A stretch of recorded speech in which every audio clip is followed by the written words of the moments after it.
I think Alliance will be in the top 4. We're improving every day. I think the longer the LCS goes, the better we will do.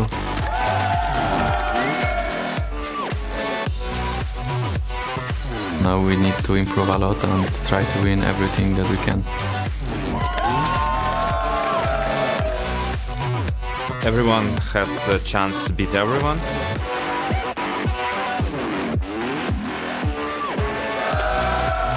Even though we're not as good as we want to be, we had a pretty good start.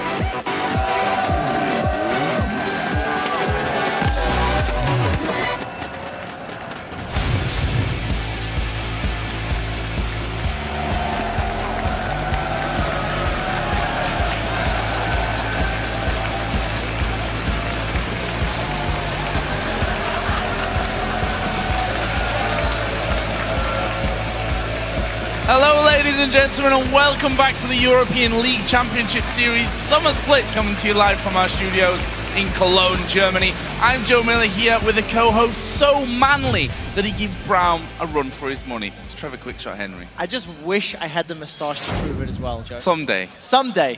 Anyways, guys, we are back with 4 more games as our teams continue to fight for position in the standings. Although based on yesterday's games, we might be looking at another tie-filled split as the teams continue to stay neck and neck with each other. So let's take a quick look back at the news from here in Europe. Starting off with Fnatic. They continue to struggle here in the Summer Split, losing again yesterday to Gambit. So they had a really solid start to the game versus Gambit yesterday. They, however, fell to pieces when it mattered towards the end game. They just weren't able to get those inhibitors. Even though Fnatic lost the game, though, they are playing stronger than when they lost 8 games back-to-back in the spring split. So we just need to see if they can find the cohesion, find the rotations that they need to stay relevant in the game. On the positive side of the coin, Alliance and SK Gaming continued their dominance yesterday over the league. Well, Alliance and SK Gaming are far and away the strongest, most solid-looking teams this split so far. It looks like they've got a great understanding of the macro-level play, and more importantly, they're implementing that in-game. I actually can't wait to see them face off in the very first game of the day. This is a top-of-the-table clash. Well, let's move away from the teams and have a look at the 5 most popular champions so far this split. Coming in at number 1, 19 picks with 11 wins and 8 losses to his name is Lucian, just proving that he is up there with Twitch, who's not on the most picked list because, quite frankly, he's been banned most of the time. He's followed then by Elise in 2nd place, just 1 pick less at 18, also got 11 wins, 7 losses to his name. Yeah, one of the most popular junglers just because of the versatility that he offers. Somebody else that can offer a lot is Shyvana. It's a champion that's been up in the top lane, 13 picks, but very interestingly, a great win-loss ratio. 10 wins to only 3 losses. This could be the magic pick to help your team pick up a win. In the support role, I don't think anyone's going to be surprised to hear that Thresh is the number 1 most picked support at 11. A little more even at 7 and 4 as far as your wins and losses are concerned. And interestingly, your most picked 5th champion is Morgana. This is just another trending European support we are seeing in other regions, but much more prolific here in Europe in comparison to the likes of Korea or North America, for example. Well, we'll have to see how those picks all develop over the course of the season, but for now, it's time to see where our teams currently stand here in the middle of Week 2. As we mentioned, at the top of the table are Alliance and SK Gaming, tied for 1st at 4 wins and 1 loss apiece, and then tied for 3rd. Key word here, by the way, is tied, if you didn't already notice. We have Millennium and the Super Hot Crew at 3 for 2. And yet another tie for 5th, where Fnatic and Gambit both share 2 wins and 3 losses. And at the bottom of the table, also tied, are the Copenhagen Wolves and Roccat, with 1 win and 4 losses apiece. Now let's move on to today's action. First up will be that top of the table clash as Alliance take on SK Gaming. Then we'll be moving into Millennium versus Fnatic. And that will be followed by the Copenhagen Wolves versus Roccat, and then Gambit goes up against the Super Hot Crew. Now after our games conclude, the European Challenger Series continues with Chantal Machvau versus Gamers 2 in the quarterfinals, where Freak and Zyrene will be calling the action. I sincerely hope I said that right. You did. It was actually pretty impressive German skills. I got it later on, so I'm gonna beat you on that one. Yeah, but you should. Or I might just mess it up as well, like I did last time when we tried to do German stuff. And guys, if you want to track the ELS or Challenger teams, you can of course find all the statistics, VODs of past matches, articles and much more over at lolesports.com. You can also find today's full schedule and vote on the teams that you think will win each of today's face-offs. We will be checking your votes throughout the day and see who you favored. And while you're on the site, check out the tickets link at the top of the page to get details on how to join us here live in Cologne to watch these games in the studio. And one thing you can do if you're here in the studio or watching around the world is turn to Twitter and tell us who's your favorite European LCS team and why. I don't have a favorite, Joe, but the team that gives me the best stories to talk about is my favorite. What a cop-out. Anyways, for everyone watching, send your answers to us at LOL Esports with that hashtag LCS. We will check out your tweets and read a few of our favorites on air a bit later in the day. So with the recent launch of the Fantasy LCS, everyone, including the players, have become a little bit obsessed with racking up points. Let's find out who the pros drafted as they put together their own OP teams. So the Fantasy League seems like a really fun thing to do. I think the fantasy thing is really great because it makes everyone more into the games. Like everyone cares more about individual players. Like you need to perform because I have you on my team. I have no idea who I would pick. Oh, I'm in like 5 leagues or something, so... But I always try to pick me first. Well, I have to admit I picked myself. I actually did pick myself. Well, I benched myself by accident. I have as well Pekka in my team because he's my bro, you know, and I also got double lift. I first picked him and I named my team Everyone Else is Trash. Oh, and Shuk, of course, former teammate, so I had to show him some love. People are talking about me getting fantasy points for their team and they're so happy, and on Twitter like I get notifications like, oh, yeah, keep breaking in those fantasy points. It's like really fun. It gets into people's mind and they're cheering for their team and for the players that they have in their fantasy team. We talk about it a bit in team chat as well, like we should get some more kills so we can win in the Fantasy League. Last week when we played, we're like, I need one more assist because I have 9. If you get 10, you get 2 more points. Once you're in the game, unless it's 100% over, you don't think about it at all. Don't kill him, man. My points. Don't. My points. Fantasy points, dude. Don't. I can't catch him. Don't. Fantasy points. I can't. Yes. No. And of course, you guys can play along with the pros by heading to fantasy.lolesports.com and draft your own team. I just want to put it out there that the Banana Kings did in fact finish top of the Castle League in week 1. Yeah, unfortunately, they took me down along with them. Touché, deserved, well played. Been saving those bananas for a long time and I finally get to use them. But guys, let's get into the games as we kick things off with Alliance versus SK Gaming. Alliance went 2-2 against SK during the spring split where they, yesterday of course, absolutely destroyed Millennium, an incredibly one-sided affair. Alliance will be looking to replicate that result against SK Gaming, who also had a convincing win of their own yesterday against Roccat. So let's start with Alliance. Yesterday they gave Kerp LeBlanc and they locked in a heap of comfort picks for themselves during picks and bans. They had a top lane Shyvana, they had Lucian in the jungle, Froggen was in a comfort pick like Nidalee, and there was very little out of the ordinary as far as their comp was concerned. But what helped Alliance was their superb mechanical play. It just opened up a whole bunch of objectives, and then their immaculate map control. They really demonstrated control in those early stages of the game. I do want to take a moment to highlight Shuk and Nyph, who both stood out on their signature champions, Lucian and Thresh. These two players really work well together as they more often than not combo their abilities together to rack up those very exciting big play moments. If they can get Lucian and Thresh again, expect more of the same. And on the other side, SK Gaming looked equally strong during the laning phase and mid-game. However, they took their time to close out the game against Roccat yesterday, but I think it was a case of them being very safe. Yeah, they were playing safe. It was calculated as well. We briefly spoke to nRated earlier, and he was saying how the team had complete dragon control. They took 6 yesterday, which equals the total number of dragons from 4 games during week 1 of the Summer Split. And nRated said, we ended when we meant to end. Yeah. So they played patiently and it worked. Even though they had that massive lead, as we've talked about, they took a slow, long time until they eventually went for that final push to actually finish the game. I just want to step back and quickly say that both SK Gaming and Alliance have a lot of expectations on their shoulders.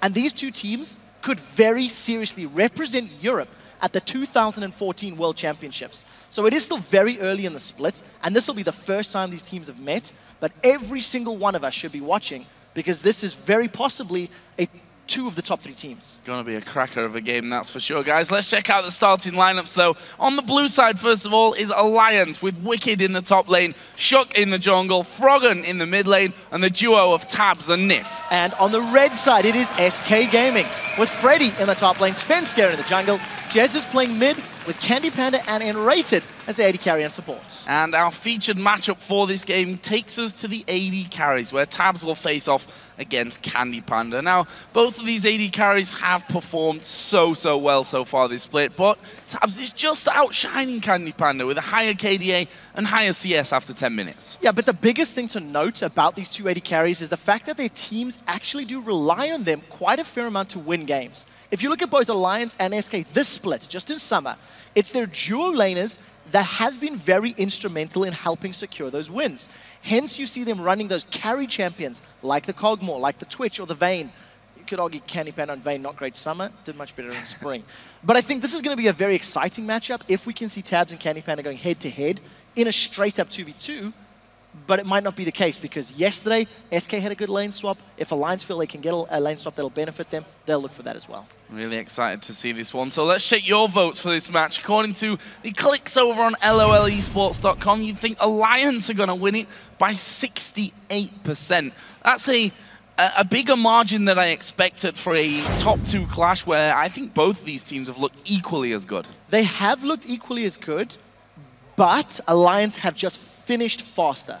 That means a lot because SK sort of dawdled almost from a viewer perspective and dragged their feet yesterday. It does burn a little bit of confidence. Do they know how to close? Oh, we should. Can we trust nRated when he says, we finished when we intended to? You know, at the end of the day, it was flawless. They didn't lose the team fights and they did win the game. And we'll see today which approach is better. And that's something we're going to find out. And also something that is hard to really say. Are they wanting to finish later and later and later, or are they having trouble? Sometimes it's hard to weigh exactly what the problem or not a problem as the case may be. But either way, we're into the bans and the picks. First out of the gate here for Alliance on the blue side will be Kale, banned out in a third of the games that we've seen so far, and who'd have thought it? A red side Kassadin ban. Yeah, nothing surprising yet. Interestingly, Kale was banned against Alliance yesterday by Millennium, and Kale was available for SK Gaming to run, but they opted not to do it. It was a last pick Ziggs for Jesiz yesterday. So Alliance really not wanting to deal with that Runon's Hurricane build that we've been seeing from Jesiz, and he's used to great effect last week. So, second ban out of the gate. Morgana we saw in our top 5 picks so far of the Summer Split, the second most highly picked support champion behind Thresh, and of course nRated himself has played a lot of Morgana so far this split. 2 things I want to highlight. Lucian is still up, Thresh is still up, LeBlanc is still up. I believe one of those could be a very serious consideration for first pick here for Alliance and crew. Yesterday, they locked in Shyvana and Leona actually as 2 other alternatives if they get Wickd on a good comfort pick, and we'll see what they're going to prioritize. Yeah, I mean, Twitch is left open here, Jax is left open here. We'll see, just to go through the last bans, Ziggs was banned away by Alliance, Nidalee, Yasuo, the last 2 bans by SK Gaming, and of course, Alliance have first pick here. The question is, do they go for Lee Sin? We already know that Lee Sin is right up there at the, in the top echelons of tier right now when it comes to picking up jungles. In fact, Shook has played in all but 1 game so far, and they will lock it in this time. So if Freddy wants to run Jax, Alliance have run Shyvana into Jax and beaten it. Yep. Go back to last week where Alliance just destroyed Soaz and Fnatic running that exact same matchup. SK, I think, were quite smart by leaving a lot of options open, but whatever champions they lock in, they need to play around them very effectively. If Alliance get a strong lead against Jax, which is what we were predicting early on, they could shut Freddy down. Thresh is still up. Twitch is still up, as you've highlighted. LeBlanc is still available. There are a lot of priority picks here for both of these teams, and we'll need to see where they're going to put their emphasis and what they feel they're confident in taking down their opponents with. So if we look through the games played for nRated here as they are hovering over Leona. Morgana, Zyra, Leona. So he's not a player that's been going to Thresh very often, and when he did in the Spring Split, didn't impress us all that much, albeit just a few plays. However, his opposite number, Nyph, has that Thresh available to him. We've seen that combo already between Nyph and Shook on Lee Sin, where he's kicked him into the hooks, and they've been able to, I mean, yesterday was the prime example in the game against Millennium. 2 kills, the first 2 kills of the game came through combos from those 2. The one thing that does play into nRated's favor on this Leona is he goes way, way, way back on Leona. In my mind, he was still one of my favorite Leona players from Europe throughout all of last year. So you've got a very strong engage. You've also got a nice tool to make use of. If Leona goes into a team fight, she can run amok and buy time for Jax to create troubles. But we are expecting that Shyvana, as we touched on, there's no emphasis in locking in Thresh because the supports are off the board. So Alliance can grab 2 more priority picks, and we're most likely going to see SK leaving that mid lane pick to last. So the jungler now for Svenskeren, does he want Evelynn? Does he want Elise? You know, if it's going to be Orianna, that's a safe pick, but you're not really revealing anything and you're setting yourself up for a wombo combo. I'm not a massive fan of Orianna's in this meta at the moment. I prefer playmaking mid laners.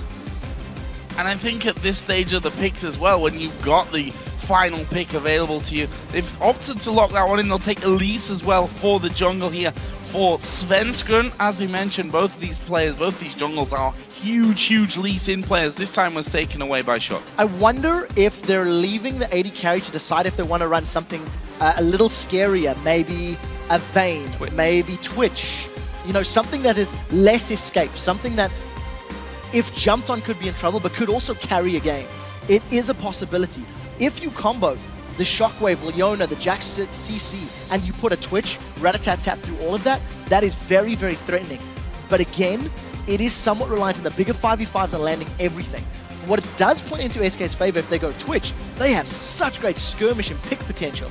In the smaller 2v2s and 3v3s, Elise, Leona, Jax, and Twitch are terrifying at finding solo targets, killing them, and pushing towers down. So that is a possibility for SK if they want to run the sneaky rats. I was just about to say, as Alliance, of course, locking the Thresh, we already expected that, but Froggen was thinking about taking the LeBlanc.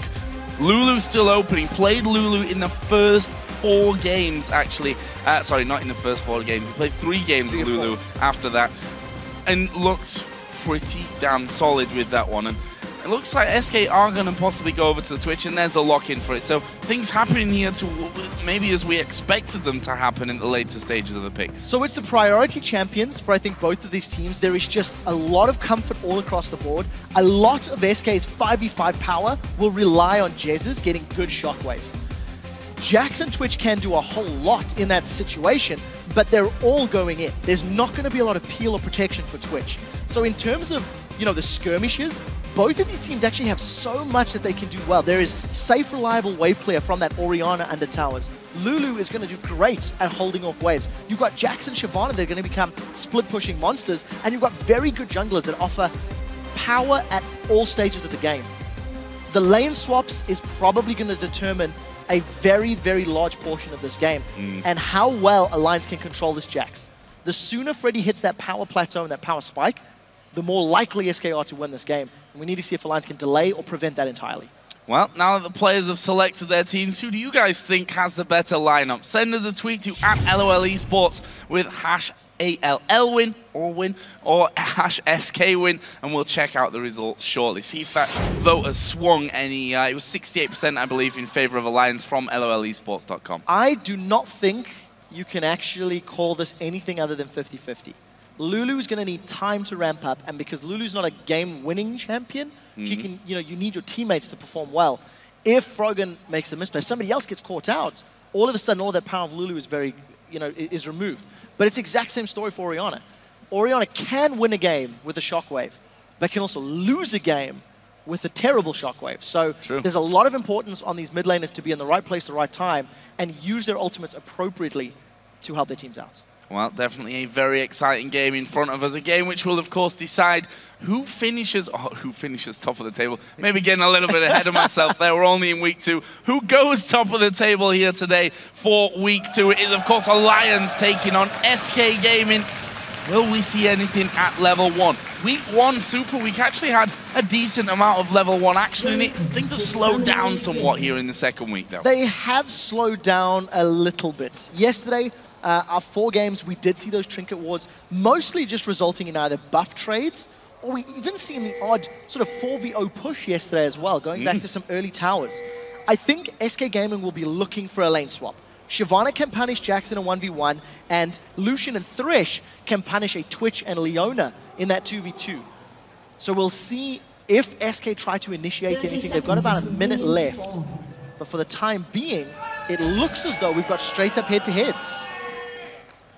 Initial wards going down, much to the delight of the crowd here, apparently.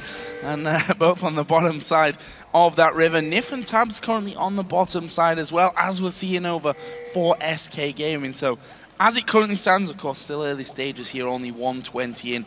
Both duos on the bottom side of this map. This could be very interesting. Will Nyph and Tabzz actually head in? Shyvana and Elise are starting off by the red buff here for Alliance. So it looks like a buddy system start for Shook and Wickd.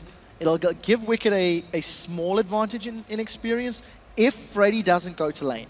Now the question is, what does Freddy do with this very first wave? We have seen top lane Jaxes punished in the past for pushing a wave early or just extending past the river, and that is what cost them. That is what's put them in bad positions in the past. There's the vote then, 78 to 22%. It's actually swung further in Alliance's favor here. So you guys obviously favoring that Alliance lineup. And look at this. Tabzz and Nyph are stood on top of a ward. nRated, CandyPanda coming in. Nyph's gonna, where's he gonna go here? He's thinking, do I go north? Do I go south? Either way, CandyPanda's right on top of him. There's a lockup. Nyph in trouble. That is a good play. He will use an early flash. Well, that's a lot of damage from the rat. Will the poison be enough? Or will they turn this one around? CandyPanda now down to less than half HP. But Shook's not got the damage for him either. That is so many summoner spells blown, and I don't know if that was even worth it. At 2 minutes and 15 seconds on the clock, that would have been 230 to 250 gold maximum. So flashes burn. Every summoner spell for the duo lane of CandyPanda and nRated is gone. To be fair, they got heal, flash, and exhaust from Tabzz and Nyph, but Tabzz does have that additional flash to play with. We need to see if Shook or Svenskeren can take advantage of no flashes or most flashes being down in this duo lane to come and get some early ganks in play. You have to feel that it's the somewhat easier target here when you look around the map, considering that those flashes are burn, all of them but Tabzz, as you rightly said, and that's exactly what's going to happen. Look at this, Svenskeren already on his way down there. There's no wall to spot him out, so he's got into the brush. Now I think the game plan from SK would have been for Svenskeren to focus this lane anyway. A Lucian Thresh can really punish a Leona in the early stages of the game, because in order for nRated to get any sort of lane presence or lane dominance, he needs to go all in, which is quite risky. Now we'll see if nRated decides to buy it, but look at the damage Tabzz has just done solo. Leona offered no threat to him. Now, with Nyph returning, oh, they've caught Tabzz. Tabzz actually taking a lot of damage back there on that front, and you see though the power of Thresh with the flay, with the hook that can come out afterwards. If he times it right, can even stop Leona going in the first place. And there's the hook onto nRated. No one really ready for it though. Tabzz taking a while to reply, but he flashes in, and there is the flash we were talking about earlier. The only summoner spell left in the bottom lane, and he gets Alliance first blood. That is exactly the point we were talking about. Because of Thresh and Lucian having more tools to work with and more range, they punish CandyPanda and nRated. Svenskeren, for a second time, is trying to look for a gank, but Froggen is very deep under his turret. So that gold does land in exactly the hands that Alliance were wanting it to. Tabzz gets near the full amount. It was just prior to 4 minutes. And we just need to see if they can keep punishing it. That flash will still be down for a few more minutes. So if nRated bites off more than can chew, there is the risk to be punished and for more kills to be secured. And again, all started, well, you could argue it was all started by SK in the first place, going in there, trying something. But it's Nyph's hook that again proves so crucial for Alliance. He got first blood for them with a hook underneath the mid-tower yesterday onto Kerp. And this time around, managing it on the bottom as Freddy now up at level 4, feeling a little bit more confident. He was slightly behind in CS, as you'd probably expect there from a low-level Jax, but he's going to start to get rolling quickly here. So that was a very good trade by Freddy. He's already been back once more than Wickd because of that second Doran's Blade. And if you compare their teleport cooldowns, Freddy's is longer. So Wickd is going to have the opportunity to impact another lane or potentially go for a dragon earlier than his opponent. We'll need to see how they make use of those teleports, because it can be very, very game-changing. It is interesting to see that SK were very confident to just go for straight-up lanes. And even though CandyPanda and nRated have given up that, first blood early on, they're not losing out on CS just yet. You see a Vamp Scepter's picked up by CandyPanda, so he's not too far behind those combat stats. And because of the sort of attention that Svenskeren is showing towards this bottom lane, they could try get some control. Nyph and Tabzz are going to need to back out, because here comes the spider. Well, Cocoon lands, but there's no follow-through here from SK Gaming. There's no ward to actually spot Svenskeren coming back, but it seemed like Alliance were quite ready for what was going to happen there. They'd already started moving backwards in position towards their own tower. No real danger for them, as Shook also coming to this mid lane. Bit of presence to offer some pressure onto Jesiz, but it's not really going to offer them anything other than letting them push that wave out in safety and allowing Froggen to go back home for his first shot of the game. Yeah, we do see Svenskeren still hanging around in this bottom lane. Shook's coming to the party as well. They've caught Nyph. Oh, Nyph out of position here. That's 3 men onto Shook's going to have to get involved, and there he is, moving in with the slow, but Svenskeren flashes over, and nRated goes low in this one. Svenskeren, though, is going to be the easier target. Shook going to pick up that one. Can they get down nRated as well? There's a lot of damage coming in. Tabzz not quite got the abilities to make it work for them, but that will end with a 1-for-1. Very good play, and you've given Nyph Thresh. He manages to get over to the side wall, place the lantern down, and pull in the support of Shook. Thanks to that additional damage and the fact that Svenskeren had to flash to secure the kill, it just allowed him to get pushed down and killed as well. So it ends up being a 1-for-1 trade, which when you consider, it was SK that started it. SK caught Alliance out, and they responded. That was actually a very good reactive play from them, and it's given Shook that early CS lead, and I think he's been a little more effective in his ganks, although you got to say Svenskeren did get a kill as well. Well, the funny thing is, after we praise both of these teams yesterday for how they moved the map, how they made such fluid transitions around things, this has turned into a very bog-standard game almost, with the duos down bottom, the 1v1 up top, the 1v1 in mid, and the jungler occasionally making his presence felt around the map. What it does do, though, is it puts more emphasis on the dragons. Yesterday, CandyPanda was very outspoken and said that if you have dragon control, you win games in this meta.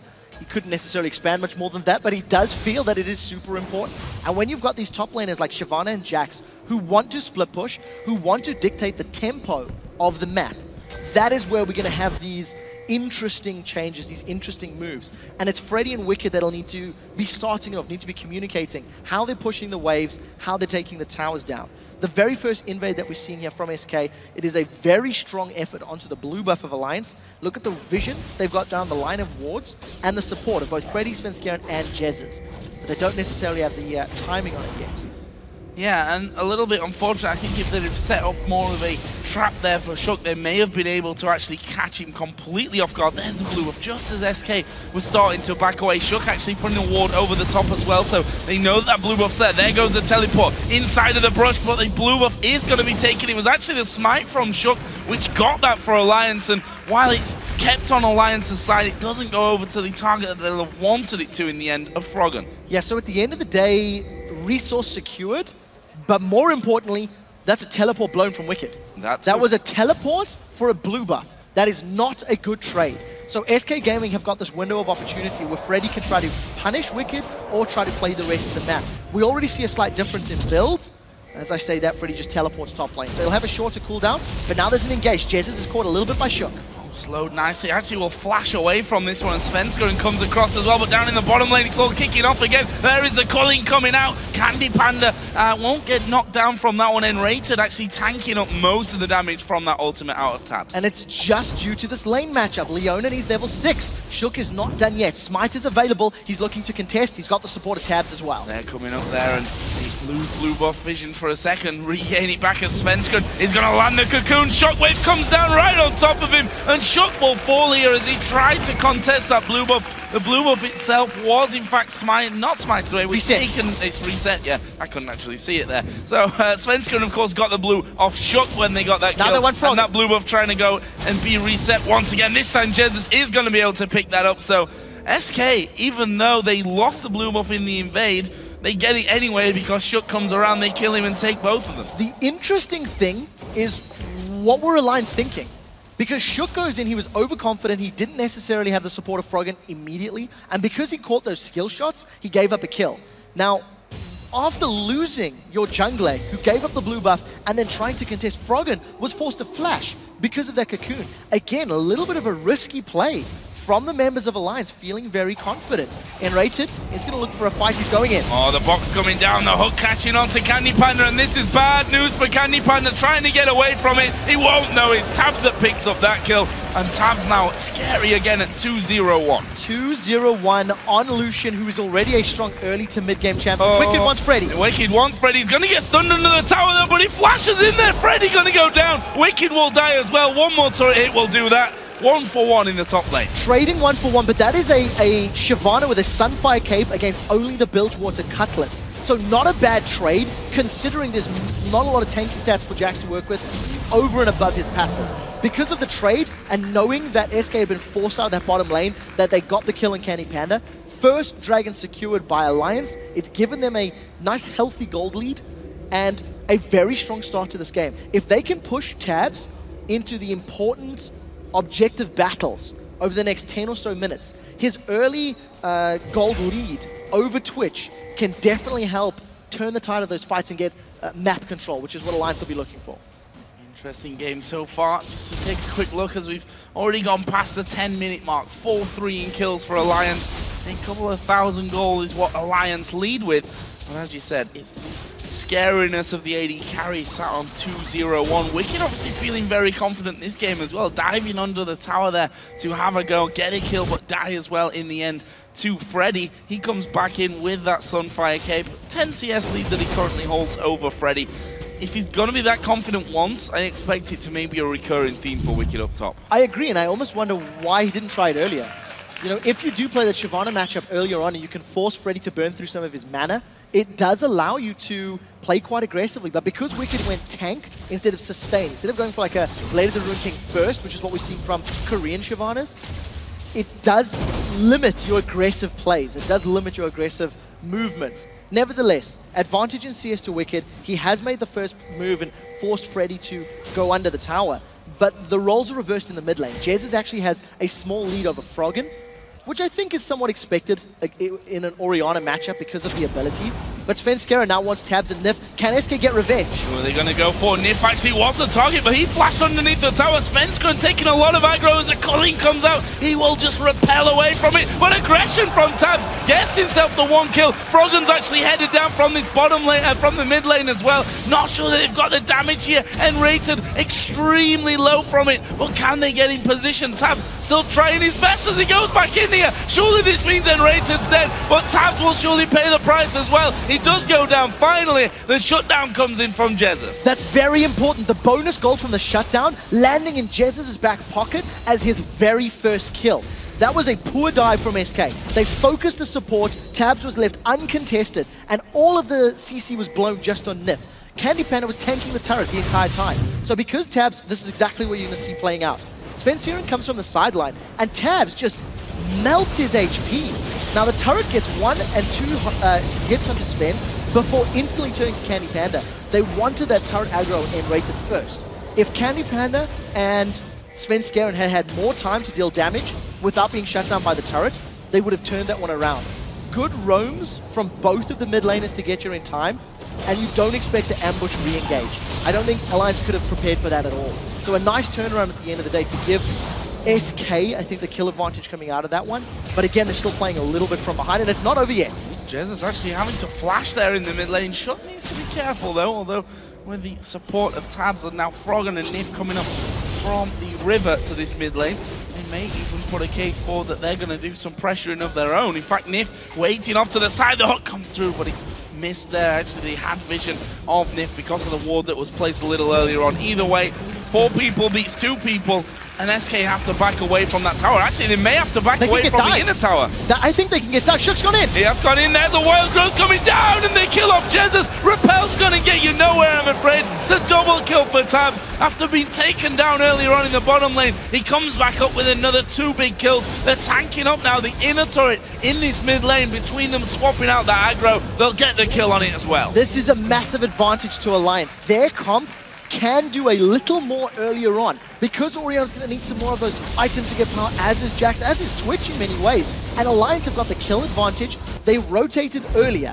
They moved 4 members into that mid lane, and now they want to dive CandyPanda. They're going to try and dive in. The play comes in. He can't even see him there. That was a blind play onto CandyPanda. The hook doesn't land. nRated's already gone in, but Alliance got nothing to lock him up with. They don't care, though. They wanted this turret. Kill would have been nice on top of it as well, but that is the 3rd turret of the game for Alliance down. Now, Alliance are doing a similar job to what Fnatic did yesterday against Gambit. They are moving around the map more effectively and at an earlier time. Now, this is the most difficult point of the game, to break those inner turrets. Alliance are going to need to group up and either catch SK unawares to find those picks, or just simply siege. They don't necessarily have the strongest siege powers, but because they've got an advantage, a couple thousand gold, and they have a very strong dive squad with Elise and Shyvana and Wild Growth, they can force objectives if they feel they want to. I'm expecting them to just go top lane, push that outer turret down, and get deep vision in SK's jungle, and then just try to slink in between SK as SK are pushing the lanes. 3/4 of a minute until that dragon does come up. Froggen here pushing out that mid wave. Not much vision down on the bottom side of the map there, actually. We see just a couple on the curve brush. It looks like nRated maybe looking to get something down of his own with that sight stone that he has in, as Nyph finds himself a pink ward. However, that might find him a rat as well. No, Tabzz is there, and he's pure presence there forcing away. However, the spider's coming in now as well. Nyph going to get locked up, but Jesiz also being fought in the middle, and by fought I mean destroyed. Froggen will get that kill, and look at this, they've turned it around in the bottom side as well, and nRated now super low. Colin with the lantern taken, that's a good solar flare, but will he get them away? No! The Q at max range from Shook connects. Look at the time in there for Dragon as well. 2 men down for SK, and Alliance now get themselves a Dragon as well. 2 fights in a row that Alliance have pulled the trigger so quickly that the animation from Shockwave from Jesiz is not enough to channel. They catch Jesiz out of place, and nRated and SK felt that they were catching Nyph. Unfortunately, they hadn't calculated where the rest of the members were. SK give up the kills, they give up the Dragon, and they are now 6,000 gold down. This is a very, very strong start by Alliance, but they still need to get deeper. They still need to get that last outer turret down and get more deep vision. Look at the ward placements here on the blue side of the map from Alliance into SK's jungle, and they're starting to do it in the red side as well. Wickd has a 2-level advantage over Jax, which is massive at this point in the game. Yeah, and close to a 40 CS lead over him as well. And this is the thing, Wickd has already played against 2 Jax. Against Fnatic he played against Jax. Against Gambit he played against Jax. And that's Soaz and Darien, 2 extremely good top laners. The fact is that he's doing it again here against Freddy, having the better time of it. Freddy's in so much trouble. There are 4 members of Alliance collapsing on him. Froggen is controlling the mid lane wave, preventing backup from coming in, and this is going to be a dead Jax. Didn't really need to tank it there, Wickd, as Freddy's going to get a stun off, but he doesn't catch Tabzz. There is the kickback, and in the end, an easy kill for Alliance. They took a fair bit of damage, but let's be honest, Wickd did just walk in there and aggro it. Very good death sentence from Nyph, once again landing it before the leap could come out. Froggen was doing the best he could to delay the minion wave, and he's not going to defend the tower. I don't think. One more hit. Oh, wow. Wow, they've caught Froggen. They've caught Froggen out, but there's the Wild Growth coming in. They're throwing everything at Froggen here. The Shockwave goes in as well. And yes, they're going to take down... What? Froggen?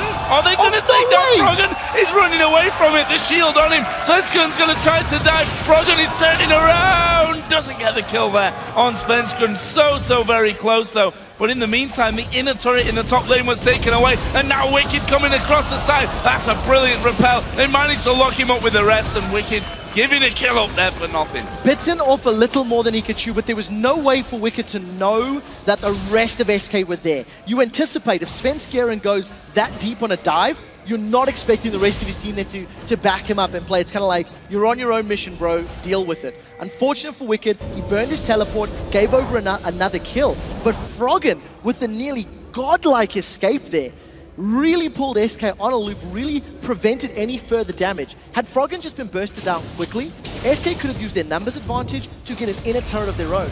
But because they chased the kill and because they couldn't kill him quickly enough, they lost both top towers just for that single kill. So close to him getting away, and after I'd already resigned him to his death there, saying he wasn't going to get away. I was right in the end, though, so I didn't look like the idiot that I thought I was going to after he starts sprinting out with a shield on him. So where does that leave us then? We've gone past the 20-minute mark now. 11-7 Alliance leading the kills. 6,000 gold lead, 5-2 up in turrets. everything honky-dory for Alliance right now. It really is, but if you actually take a look at the gold difference between the champions, Shyvana is 1,200 gold ahead of Jax. If you look at the AD carries, 2,200 gold separates Tabzz and CandyPanda. That's basically a BF sort of Vamp Scepter at this stage. It is very, very high difference in combat stats. And I like the fact that Alliance are forcing themselves into these group engagements. They're putting themselves in the 4v4s. Now CandyPanda, he wants a bite of Tabzz, but Nyph knows about it. Nyph is hiding just out of vision. So he's anticipating CandyPanda's movements and would have been there to help him if needed. And that's something that we've seen all Twitch play. I mean, that's where Twitch, of course, excels. Once you get the Blade of the Ruined King actually going Brutalizer as his second item, you're trying to sneak up on someone and get the damage in to win out on a 1v1 scenario. But this is dangerous for SK. Wickd is flanking off to the side. He can come flying through at any point with that Dragon's Descent. 4 men now there for SK, but it's 5 versus 4. Jax is finally going to join from the back. This is exactly what we talked about. Alliance have got a lot of deep vision in the jungle, and they are brute forcing their way into this one. The culling used just for poke to try and force SK back. They've got Sven! Walk on to Svenskeren, they just about bring him into box range as Freddy comes forward, 2-man shockwave, Stun comes in as a wild growth, isn't going to be enough to save Froggen, but the kill's coming back as well here for Alliance. No, they didn't get down nRated, he was able to flash away, and that is not a bad defense whatsoever. 2 men taken, the poison there finishing off Wickd. That's the problem. Alliance, they found a pick, but it wasn't on the most ideal target. Svenskeren is able to repel away. Even though Alliance had a strong gold advantage, they weren't strong enough to go for the all-in. And as soon as that 2-man stun came down from Freddy, Alliance realized they needed to back away. The key thing to note is just how much damage Sven's going to avoid. Shook is waiting on the sidelines, he's waiting to get involved, and as you highlighted, the wild growth, it kept Froggen alive for a few more seconds, but unfortunately, because he was stunned by Counter-Strike, he couldn't do anything further. He couldn't get more glitter lancers down, he couldn't get more shields out, and it was just a strong play by CandyPanda. The poison's actually going to tick him down and get that kill. Alliance, good attempt, and I think slightly poor execution. They shouldn't have gone in on Sven, they needed to look for a different target. Wondering now then how that bodes for confidence levels more than anything for Alliance after trying to get in there on the inner turret. The final inner turret, we should also mention, is left standing on SK's side of the map. Are they going to be thinking about stacking up with 5 men here once again? Problem is, we're now 22 minutes in. We look towards Freddy, whose Blade of the Ruined King was done earlier on. The Trinity Force will be done here soon. CandyPanda is going to stealth in there. They get the slow onto Nyph, but that is a brilliant play, and that's exactly why the Thresh does so well against Leona. Yes, and nRated held onto his solar flare for such a long time. He really didn't want to commit that solar flare, probably because Dragon is up. Had he been able to guarantee lockdown Shook and get a kill on Shook, I think he would have thrown it in there. Get the smite out of the equation. Shook may look for a steal here, Joe. Dragon's going very low. SK going to look to burst it. Q lands on Svenskeren. Is he going to fall through? Yes, he is, but it's taken already by SK Gaming. And close stuff there. In the meantime, Wickd, they're just saying, okay, I'm going to push this one out. Let's push the top turret all the way down to half HP. The inhibitor turret there left open for Wickd. Freddy actually came back here, and we can see that Froggen is around as well, but he may just be caught out. Cocoon will actually miss, and now they change path up to the top side. Froggen has to flash away. Very quick flash from Froggen to get out of the danger zone. You were touching on Freddy versus Wickd a moment or two ago, and I want to highlight Freddy's build. He still has not gone tank. He's going for a Trinity Force as a second item. Tabzz should kill Candy. Oh, this is going to be close, I think, with a Blade of the Ruined King coming through, and it will be CandyPanda taken. That Summon Heal making a difference in there, that's for sure. That Blade of the Ruined King helping things out, and the Ghost Blade as well, complete by CandyPanda. Two things. I didn't take into account the Summoner Heal and the Blade of the Ruined King heal. It just gave him such a big chunk of HP. You've also got to remember the attack speed that he's going to get from the Ghost Blade. CandyPanda not only got the kill, but Wickd instantly responded with a teleport. By the time Wickd arrived, Tabzz was dead. So now Wickd is without that teleport. SK have not made a very strong map-based play off of split pushing, off of teleport yet. But now we're getting to this point where Jax has his Trinity Force completed, has his Blade of the Ruined King completed. He should start to out-duel, I think, everybody except Wickd. And once he gets more tanky, he should eventually start overtaking Wickd as well. And that's the danger here from SK. And he said it right at the start about Orianna, the fact that A good shockwave wins you a game. A bad shockwave, unfortunately, loses you the game. And they're at that point right now. We saw it in the last fight. 2 men brought in. They ended up getting 2 kills in the end. If they can get Freddy into the right people with the ball on his head and CandyPanda spray and pray,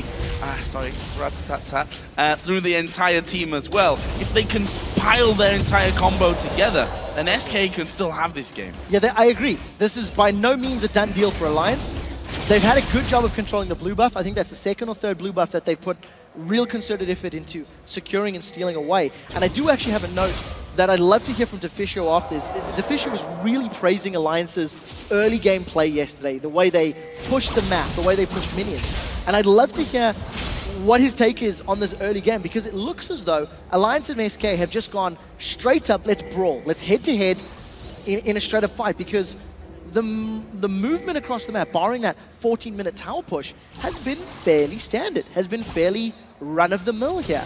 Now Alliance, no teleport on Wicked, means he has to stick with his team, as you can notice, and it'll be up to Froggen to defend if SK ever get on the aggressive push.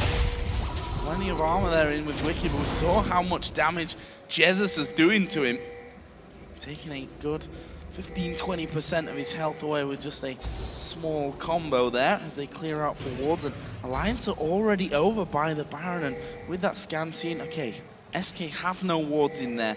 I don't think either of these teams are risky Baron teams, if we can categorize that kind of team. Not risky Barons, but both of these teams can pull the sneaky Barons if they find an opportunity, especially because of the damage that both have. With Blade of the Rune King on Wicked, as well as Tabzz being as fed as he is, they can burn through that Baron very quickly if the opportunity presents. But I think neither SK nor Alliance will be caught out of position quickly enough.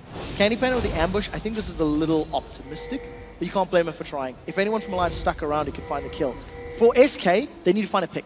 That's the thing. They need to find a pick, allow Freddy to get some more farm maybe, get a little tankier, and now start playing the map. I'd like to see Freddy split pushing and pulling some threat, and then SK finding the pick with their, very strong Elise, Twitch, ambush, surprise, repel attack. Think back as well to the Challenger playoffs from the spring split, when it becomes quite relevant since Woolite is now with the Copenhagen Wolves, but they use the Orianna Twitch combo as a kind of stealth bomber device to get the ball right into the middle of the team. It was moderately successful. The problem is that your Twitch is in the middle of the team as a hook lands onto nRated. I'm getting excited for nothing, though. They're not going to follow through on that. That's hesitation from earlier. Because Nyph landed a hook on Svenskeren and instantly threw the box down, which basically cost Alliance that team fight. Had that box been used later, it would have been more beneficial. Smart call from Nyph. They don't want to throw all in because they didn't have vision. Wards had been denied by SK. So, blue buff gets taken away. Sven's in trouble. Alliance are committing to this fight. Look for the solar flare. He's going to come down. There's a shockwave onto Shook and Froggen. It didn't really do much damage. Will hold them back. The solar flare used. Svenskeren's dead. Jesiz is dead. This is going badly for SK Gaming. Freddy wasn't even there. He was down on the bottom side and has not teleported up there just yet. He got himself the tower. Now we'll teleport in, but now it's about rescuing Baron. This is a 3 versus 5 and nRated's gone in. He's gone in. Froggen's gone very, very low. Can he finish him off? Yes, he can. It's CandyPanda that gets that. He's going untamed at the back, but finally they will spot him. Freddy doing a lot of damage as well. CandyPanda in the end gets the kill onto Nyph. 3 men left alive for an Alliance. They've done enough to stop it. That's not bad. In a 3 versus 5 to end up trading 2 for 2. No, that was 2 for 1. nRated got away with his life. That was a very good Baron defense from SK. But because they overcommitted on that blue steal, they didn't anticipate the hard engage from Alliance. The Baron, 3v5. nRated has a pretty good engage, and because they burst down Froggen quickly, he can't get those shields, can't get those little answers. He just gets so zoned out by nRated. And I think very good positional play from CandyPanda. It shows a mastery of Twitch.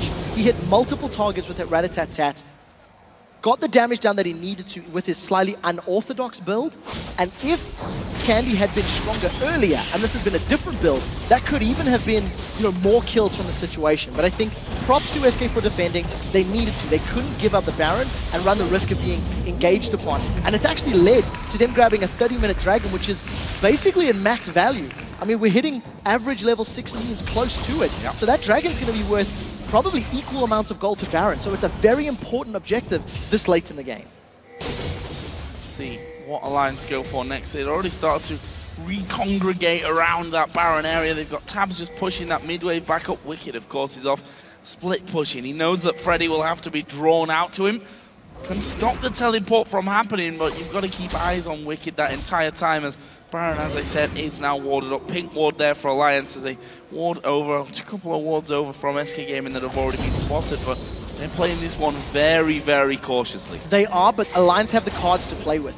Because Freddy doesn't have that teleport, I keep going back to it because I think both of these team comps can win the game based on how their top laners split push. Freddy will now need a couple of minutes before he can rejoin that fight. And he's got the makings of a Randian's Omen, so look at this. He can 1v1 Wickd with no problems. He's gone all in.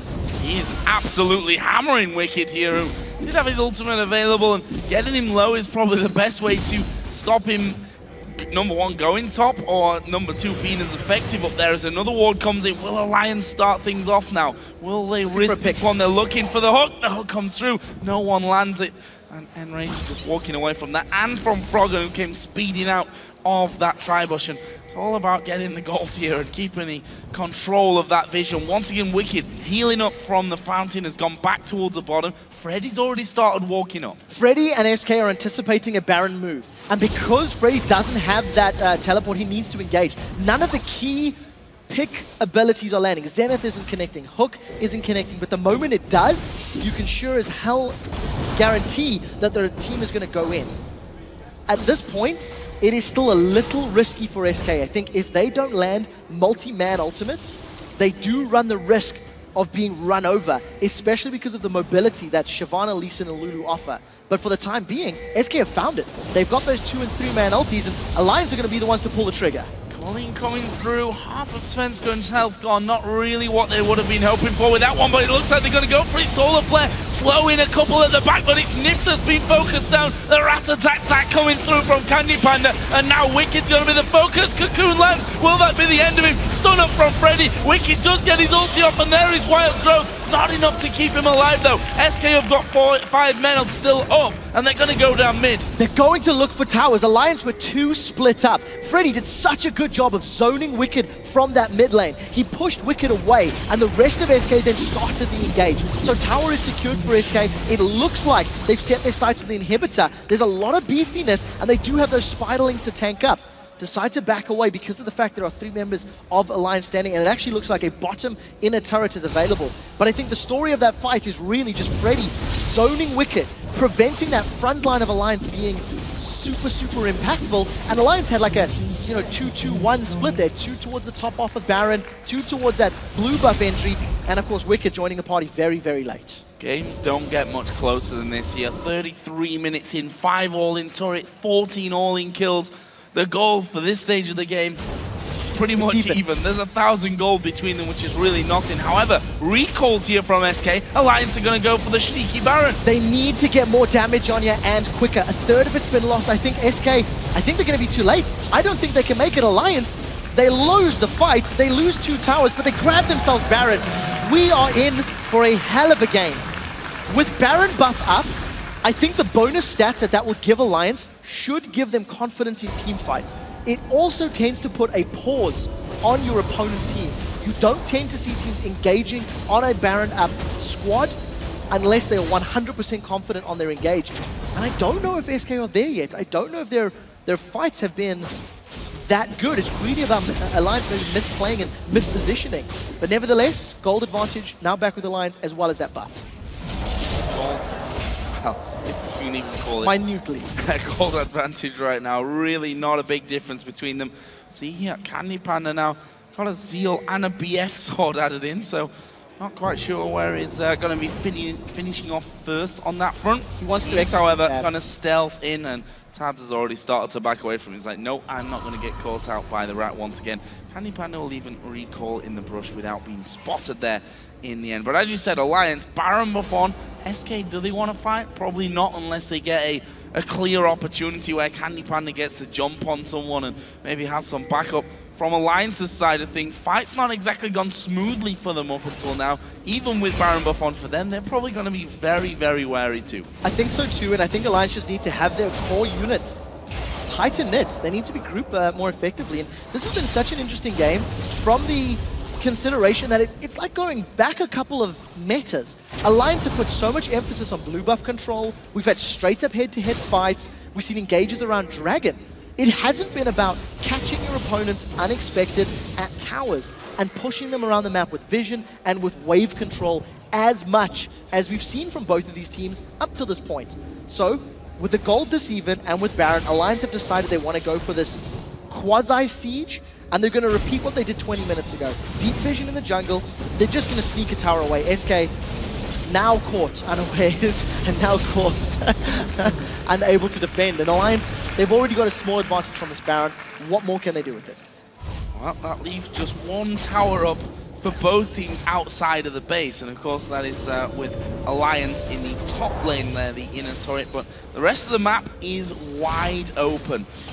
36 minutes into this one, and there we see it again, how much damage Wickd actually is going to be taking. They've gone on towards Orianna. Wild Growth comes onto Shook, but they may have thrown too much in there too early. Wickd going to go low. So let's go from the side, and there is the shockwave coming out. Wickd able to stay alive from this one, and Svenskeren will have to repel away from the minions. So close there for Alliance. It really was, and if Jesiz didn't have his flash available, that could have gone so differently. Jesiz instantly flashed away from Shook, who dove onto him with that Sonic Wave combo. And because Jesiz wasn't kicked into the middle of the fight, or the Alliance team, he managed to get off a 3-man shockwave, followed by the Solar Flare. This is the play. The flash was so good from Jesiz reactively after the attack animation or the cast animation had come down. And this is the combo we were talking about. It was actually just 2 members of Alliance, but I think the key members, Nyph being on the front line, he then does a great job with the box. That box was so good at zoning escape, prevented re-engage. Alliance at Baron, Dragon, they regen, they're on the siege again. Going for Freddy there.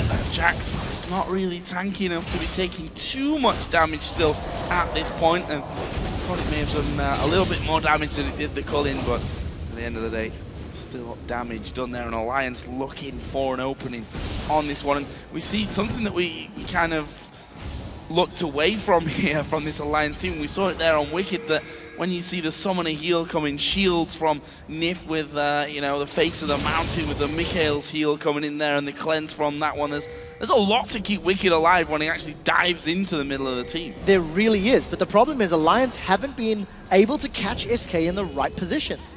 The 2 times and 3 times we've seen Alliance trying to force those fights in the bottom lane turret, they sort of overcommitted to that dive, didn't use their ultimates or their abilities ideally, and unfortunately lost the engage. The mid lane fight that just happened, that was Shook making an aggressive play. It didn't work out because it was flash trade for flash trade at the end of the day, but it could have. It could have been very good, and I think Alliance, they just need to try and pull SK. They need to pull SK towards them and then pull the trigger. They were trying to do it around Baron. SK played very patiently, very controlled, and they didn't make the mistakes that Alliance may be used to seeing from other teams. And I think that's a key to note. Alliance can use this tactic against some of the other squads in the LCS, but SK are just simply not putting themselves in that position at this stage. And that's where it really tests how good Alliance actually are right now. How they're going to break through SK Gaming. We're almost at the 40-minute point of this game, as they have a bit of a war over wards side of the Wraith Rush there on SK's side of the map. Baron's up in 1 3/4 minutes, which something tells me that it's going to be danced around once again here. Definitely. 4 sweeping trinkets on both sides, and considering we've already seen the extended Baron dance from these teams, it all depends on who gets caught out of position. It really does depend on which team makes the misplay in team fights, because Wickd and Freddy, I don't think they've made a concerted effort to split push. We've seen them pushing waves, but they haven't really been committing to that role. They've been needing to stick with their team for the most part. Freddy does have teleport available, so we're going to see him start now. But the question is, does he TP in super quickly, or is he going to actually commit to this? Because it hasn't been the focus, I think, for both of these teams. It's just little bits here and there. You have to wonder as well, if they end up split pushing, Wickd, yes, he can follow Freddy in. Would it be even more valuable for Wickd to keep Freddy out of the fight completely and let the rest of them do the damage there? We'll have to see about that one. There's the kills. 56 kills in 4 games just seen. There's 28 kills in this game already. Shows you how high scoring this game was and maybe how low scoring and efficient the teams were that won yesterday. It's a difference in styles. This game reminds me of a Season 2 and an early Season 3 game where it was all about team fights. It was 5v5s. It's like, look, bro, let's lane for 20 minutes and then get in your face. Yesterday, it was Season 4. Yesterday was 2014. It's like, look, I don't need to fight you to take towers. I just need wards, I need faster team play and better decision making. And that to me is what's so interesting about this matchup. These two teams who are famed for their macro and their lane swapping and their minion wave management had just gone, come on, fists up, get the gloves on, and let's go head to head.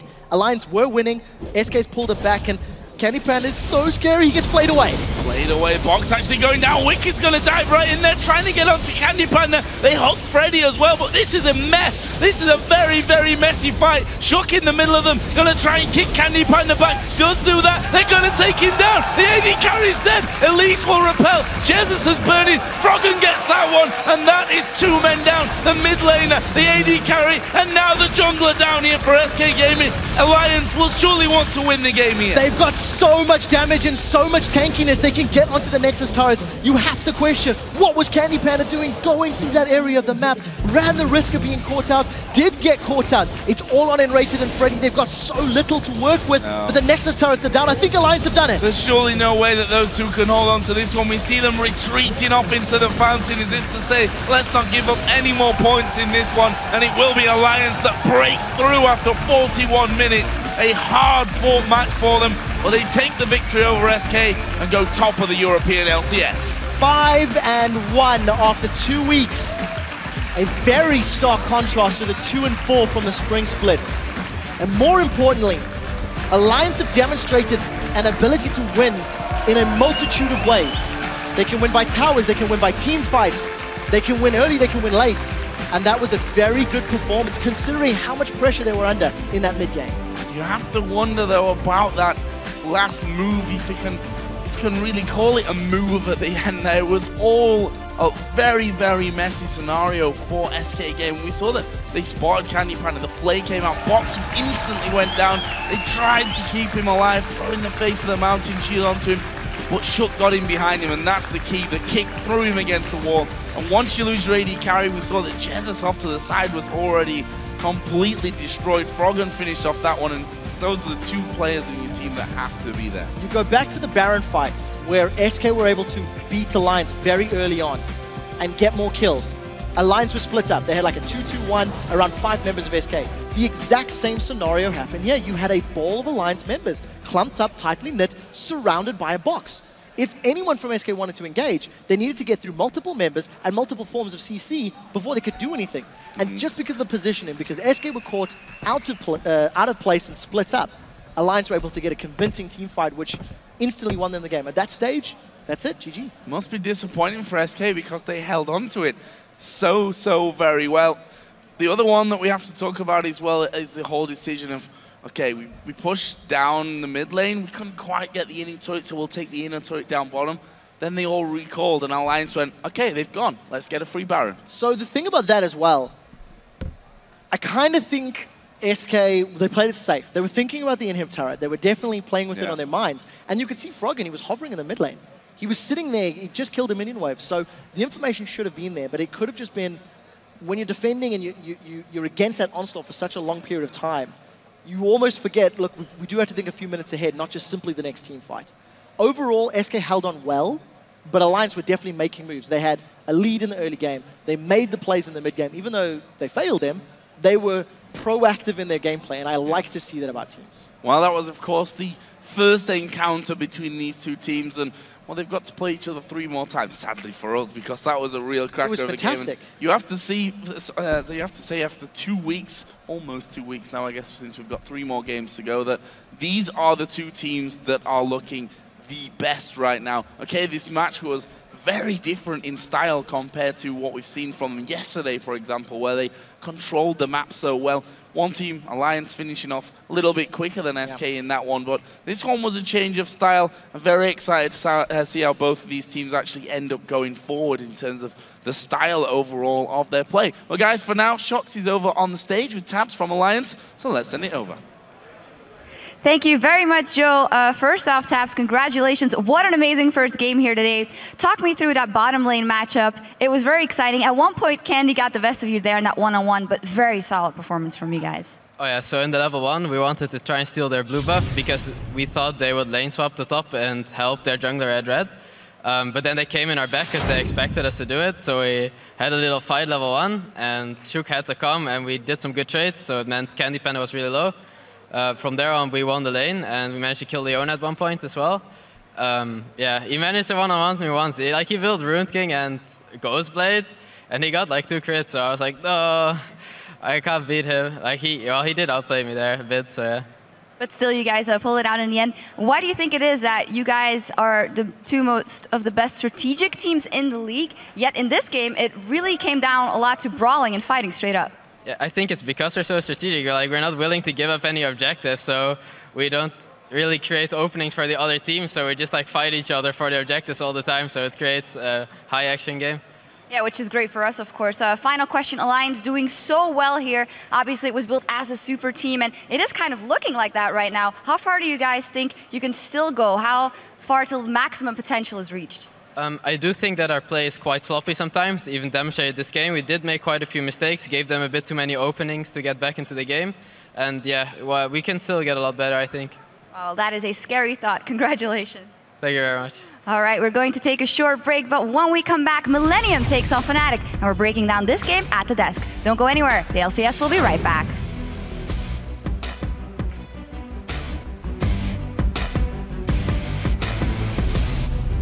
Thresh here. I hit him. Ori is far away. Ori is far away. Stretch. Get Thresh if you can. I'm not. Leona. Elise. Ori is here now. Ori is far away. Elise, don't chase. Go and carry. Stretch. Nice.